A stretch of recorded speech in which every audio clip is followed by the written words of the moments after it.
Shame and fame. Prince Harry and Meghan came under fire for their shocking U-turn on social media. Experts recently weighed in on the shocking U-turn Prince Harry and Meghan Markle have taken regarding their stance on social media usage.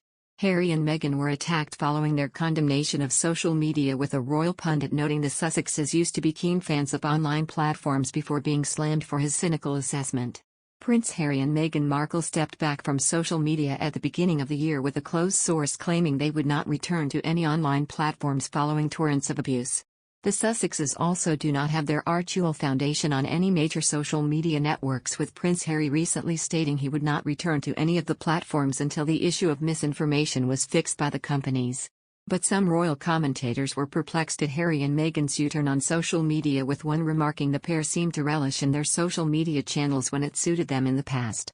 Daily editor at the Daily Mail, Richard Eden, discussed Prince Harry's recent interview at the Wired Summit, where the Duke discussed the scale of misinformation on social media. The Prince remarked families were being destroyed by the problem, but did not think the problem was so big it could not be fixed. He said, "I lost my mother to this self-manufactured rabidness. And obviously I'm determined not to lose the mother to my children to the same thing." Richard Eden made this claim during his appearance at the Wired Summit. There he was quoted saying, "As always with Harry and Meghan, they sort of say things which leave you very confused afterwards. I mean, they used to be such keen fans of social media. Meghan sort of made her name through her lifestyle blog and regular Instagram posts of bananas and hints about her relationship with Harry."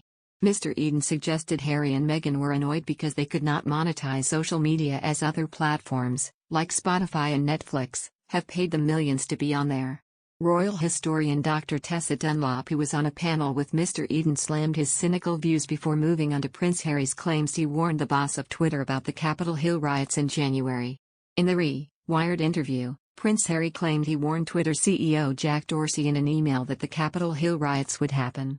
He also remarked he would not return to social media until things were fixed.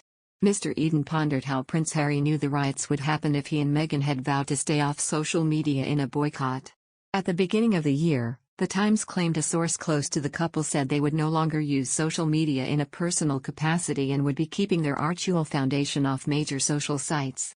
Meghan Markle has apologized for misleading the court over her recollection of the information given by her aides to the authors of an unauthorized biography about her and her husband. Discussing the latest update, columnist Ayesha Hazarika has claimed it was a really bad thing. Speaking to Jeremy Vine on 5, Ms. Hazarika said, "I have often defended Meghan Markle, but I do think this is pretty bad to have not disclosed this quite important piece of information to the court.